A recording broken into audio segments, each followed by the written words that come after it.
We're back here on the GSMC Chip Shot Football Podcast to talk a little bit more about the NFL divisional round and looking forward a little bit because the irony in the NFL, I think that we are starting to see is that defenses are being asked, like the general thought is that defenses are being asked to play safer and not be as violent with more of a sense of carefulness around, the recent seasons and especially this season. We had an incident in the Texans game and the Chiefs game, right, where there was those penalties that a lot of people will classify as soft and that they're protecting the quarterback too much, especially because it had to do with Patrick Mahomes. So there is that aspect of it, right? But I think it's ironic here before I get to it is that Anthony Manzano said, "I understand they're friends, but is this what hurts certain coaches? They're more reward about pleasing their friends instead of doing what's right for the team." I'm not. I mean, are you referencing Ben Johnson in this? I think that's what my McDaniel. Oh, the I know what you're referencing. Yeah, McDaniels and the Patriots. I saw that before I came on here. Yeah, I think that's what my McDaniels needs to do with the Dolphins. So I understand he's friends with Frank Smith because they were in San Francisco together. I mean, I don't think I saw that in regards to the Dolphins, right? That any head coaching news that they made, well, not head coaching, it's just coaching in general. But he needs to realize that I'm doing this is hurting the Dolphins, sticking with Brent out of loyalties, banging down the down our offense. Let me give it a quick check here, because I am actually unaware of the news around any Dolphins, coaching news. So I will check in just a second. But I mean, I haven't heard anything regarding that. So I can't give a good answer to it just because I am unaware of any of the coaching moves that the Dolphins have made in regards to them and any news regarding the Dolphins so far, actually. So if I do see something, I will be more than glad to answer it. But oh, you have another. Here's another comment. Know what I'm saying as a fan. I think he needs to move on from Frank Smith. I understand his attachment to him because you're friends, because they started together in San Francisco. I'm not saying there's rumors. What I'm saying is I wish he evolves coach and realizes that keeping his friends is hurting the team. I mean, that's one of the biggest things, in general, with the coaches and things like that. Especially, I guess I'll relate it to my experience with the Steelers and how they're overly loyal and how it could just get frustrating when it feels like the end goal isn't about winning games and you're not basing it off of the performance. Because if you're basing it off of the performance, it feels pretty clear that you should move on. But I do get that sense of, it feels like teams are overly loyal or some coaches are overly loyal with some other members of the staff. And it feels like it's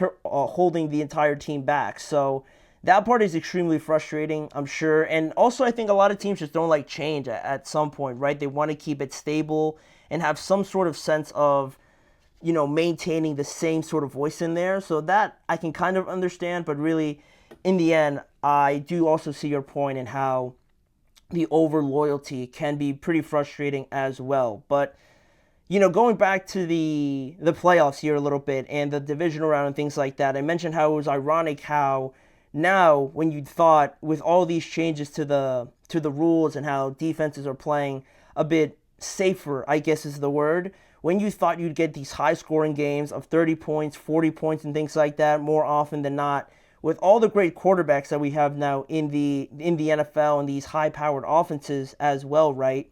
I think the playoffs have not been about the 300-yard games or multiple touchdowns by quarterbacks, but rather time of possession and just making less mistakes. And I think it's been pretty clear with the last four teams that we have here remaining in the playoffs and how that sentiment is really clear in all these four teams that are still remaining. Because you look at the Commanders, the Chiefs, the Bills, and the Philadelphia Eagles, all of them have not committed a single turnover in the playoffs so far. The first conference championship weekend ever with the teams that have no turnovers in the postseason is this year, right? This is the first time ever that we've gotten to this point, and none of these teams have turned the ball over so far in the postseason. To give a little bit of context for all these teams, right? It's been 3 weeks since the Commanders last committed a turnover. Their last turnover was in week 8.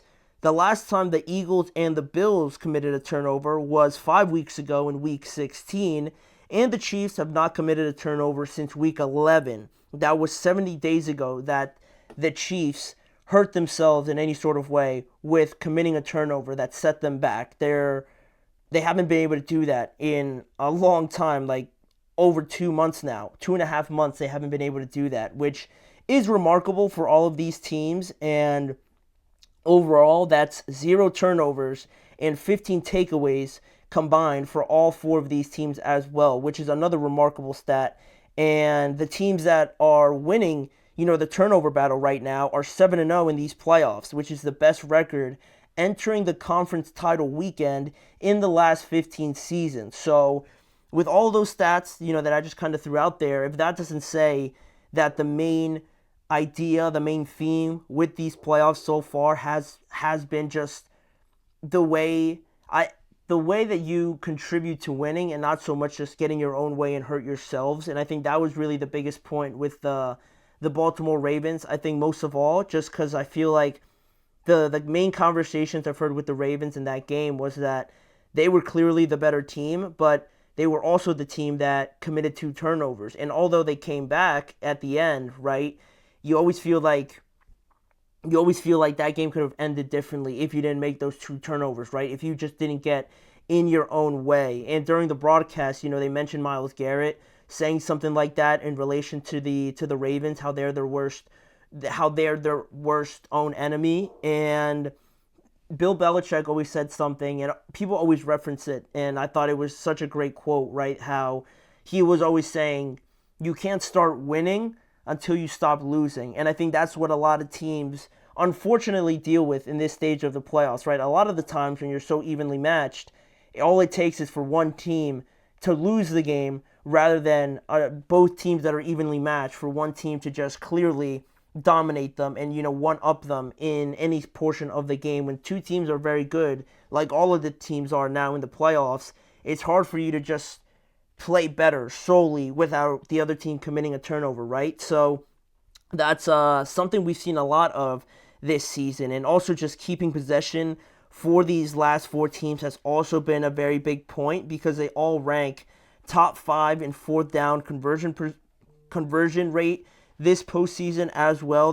They're for the best of keeping drives alive with the play calling, but also the personnel that they have, and just the level of execution that we're seeing from all of these 4 teams, I think is also super remarkable to just watch, right? This is like the pinnacle of playoff football, and I think it's some of the most efficient and just clean football that I've seen from all 4 of these teams up until this point, at least from my recent memory. I can't remember a time where all 4 of these teams obviously have shown this level of execution, just making sure everything is in line, all their T's are crossed, all their I's are dotted, and things like that, right? I can't recall another time where I've seen 4 teams, play to this standard all at the same time. And more so on each of these teams, the Chiefs, just to kind of give another idea of how well they're playing, how well they're managing the game. The last turnover they had was in week 11, like I mentioned, and ironically, it came against the Buffalo Bills, right, who are still playing. And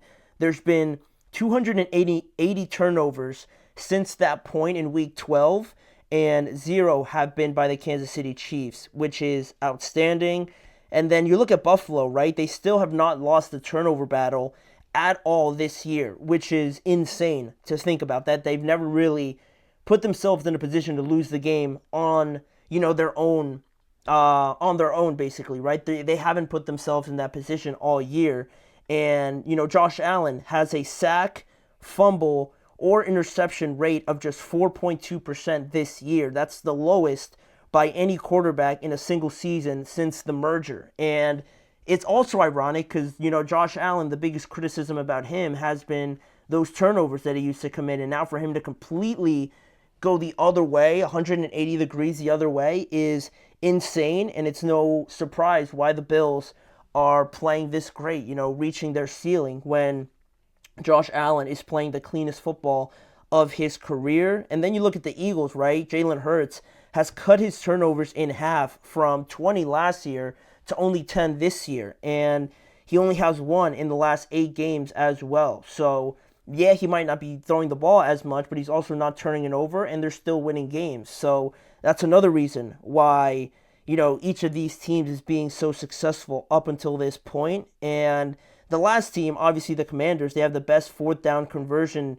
rate in the entire NFL. They're converting at an 81% clip as of right now, and that's the best since 1991. And they're able to do that because obviously they're not making mistakes to hurt their opportunities to extend drives as well. So, with all of that being said, we were very, very much able to see the difference with these 4 teams and the 4 teams that were unfortunately sent home, right? All the other teams created turnovers for themselves and they paid the highest price of it, right? And they were sent home in the next round. So it'll be fascinating to see now how none of these teams have committed turnovers, and now that they're going to be playing against each other, what sort of calculated risks are we going to see? How are each of these teams, playing against each other? How are they going to manage, taking those risks, managing the clock? Which defense steps up, forces a turnover, evidently. And in other words, it's kind of weird just seeing how each team kind of plays more perfect than the other one. And I can't, think of another way to say it because, quite frankly, all 4 of these teams are playing pretty perfect football. And a synonym to that would be clean. Everybody says clean, they're playing efficient and everything like that, but they're playing pretty perfect football. They'll never admit it, but at least in my opinion, they're playing pretty perfect up until this point. And the fact that Jayden Daniels specifically is in this group just tells me even more that he's one of those QBs, right? Like he's one of those Josh Allen, Patrick, Joe Burrow, if you will, kind of quarterbacks. And I think what's also interesting about seeing this standard of efficiency spread out through 4 of these teams now, I think it's really fascinating how it's not just one guy or one team that you have to play perfect against now. Because before it was always the Patriots and you have to be perfect, all your details, and the margin of error was so slim against just one team, it felt like. And now it feels like you have maybe like 3, potentially 4 teams that you have to play perfect football against in order for you to win that game, right? Like the Chiefs, the Bills, Joe Burrow, if they get him any help, that's another one. And Lamar Jackson, I guess you could throw in there, and maybe even Jayden Daniels at some point. Again, if that roster gets a little bit better. But you know what I mean? It feels like it's not just one team that you have to constantly circle at the beginning of each year and say, if we want to play as good as them, we got to be perfect. Now I feel like it's a good group of those teams that you got to play perfect against. And I don't know how I feel about that. I feel like that's kind of relating back to the conversation we had last week where all the higher seeds were always winning games, and we had a conversation about whether that was good for the NFL, kind of like we knew already what was going to happen. But because the standard is so high now, when you get one of these quarterbacks and personnel that understand it's not so much about, the quantity of how many points you get, right, and how many points you put up and how fast you do it, but rather the quality and making sure that you're very efficient in any of these games, I think that's where we are starting to see the separation. Because these quarterbacks are all very capable of putting up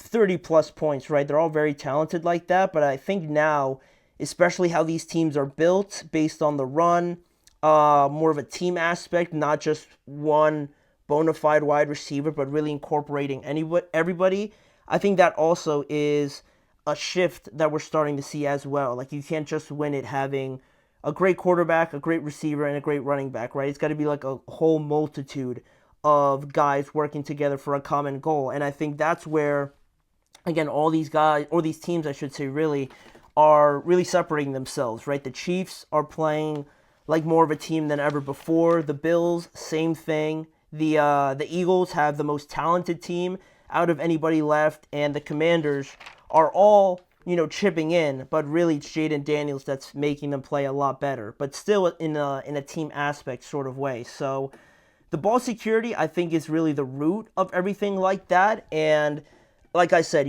going into this weekend's games, it's going to be fascinating to see how they maneuver around that. Not being too conservative, but also, calculating those risks. And it's just something I noticed over the weekend and how really the standard is so high right now. It's great to see, honestly. But we did talk about mostly all the winners from this past weekend, but we also got to talk about the losers on the other side. And we're going to rank them. We're going to rank the quarterbacks of these losing teams based on who is most to blame for the losses that these four teams unfortunately suffered this past weekend. So we got 4 teams, 4 quarterbacks. We're going to rank them based on who deserves the most blame for getting the elimination this past weekend. So we'll be right back with that. You're listening to the GSMC Chip Shot Football Podcast. Looking